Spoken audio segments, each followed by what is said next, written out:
আসসালামু আলাইকুম। আমার চ্যানেলের আরও একটি নতুন ভিডিওতে আপনাদের স্বাগতম। আজকের রেসিপিটা একটু ভিন্ন। আজকের রেসিপিতে কি আছে সেটা তো সারপ্রাইজ থাক। ভিডিওটা পুরোটা দেখেন তাহলেই বুঝতে পারবেন। আর আমি চ্যালেঞ্জ করে বলতে পারি এই রেসিপিটা আপনারা আগে কখনো খাননি বা দেখেনওনি। তো এই রেসিপিটা করতে হলে আমাদের প্রথমে লাগবে কাটা কচু। কাটা কচু কি সেটা তো আপনারা সবাই না জানলেও যারা গ্রামে থাকে বেশিরভাগ মানুষই এগুলো চেনে। কচু এগুলো কিন্তু গায়ে কাটা কাটা থাকে, এই জন্য একে কাটা কচু বলা হয়।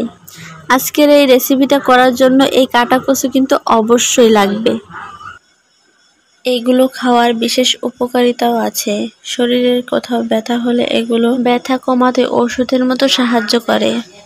তো এগুলো নিয়ে এখন বাড়িতে যাই।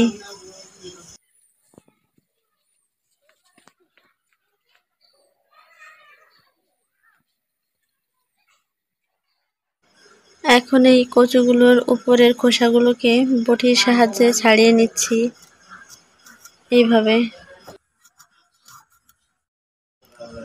এরপর কচুগুলোকে কাটার সময় যেরকম মাকড়সা জালের মতো বের হচ্ছে, এগুলো আঙুলের সাহায্যে ছাড়িয়ে নিচ্ছি এইভাবে। এগুলো থাকলে কিন্তু বাটার সময় একটু প্রবলেম হবে, সেই জন্য এগুলো ছাড়িয়ে নেওয়াই ভালো, তাই আমি ছাড়িয়ে নিচ্ছি।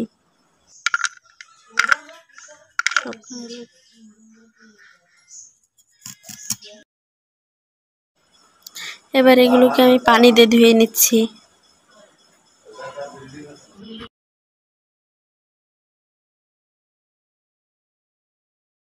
এখানে আমি কাটা কচু নিয়ে নিয়েছি, এখানে আমি অনেকটা কালো জিরা নিয়ে নিয়েছি, তারপরে এখানে জিরা নিয়ে নিয়েছি, আর তারপর শুকনো মরিচ নিয়ে নিয়েছি, এখানে পেঁয়াজ আর ওখানে রসুন। এই সবগুলো এখন আমি বেটে নেব। এটা সেই কাটা কচু, এটা বাটার পরে এরকম দেখতে হয়েছে।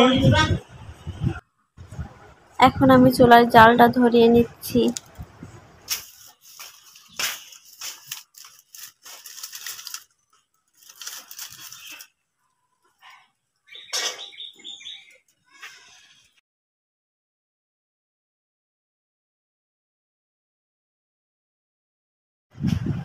কড়াইটা হালকা গরম হলে দিয়ে দিব সয়াবিন তেল।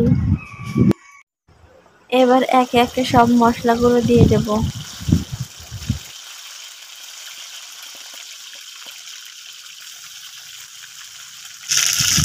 মশলাগুলো দেওয়া হয়ে গেলে দিয়ে দেব হলুদ গুঁড়ো এবং লবণ। মশলাগুলো খুন্তি দিয়ে ভালো করে নেড়ে নিচ্ছি যাতে মশলা সবগুলো একসাথে মিশে যায়। মশলাগুলো ভাজা হয়ে গেছে, এখন নামিয়ে নেব। আরে আরে আপনারা দৌড় দিয়েন না, রুকো যারা, সবার করো, আগে আগে দেখো क्या होता है। আপনারা ভাবছেন ভিডিওটি এখানেই শেষ, কিন্তু না, ভিডিওতে এইমাত্র শুরু হলো। দেখ, ভেজে রাখা মশলার ভেতরে একটু আটা দিয়ে দেব।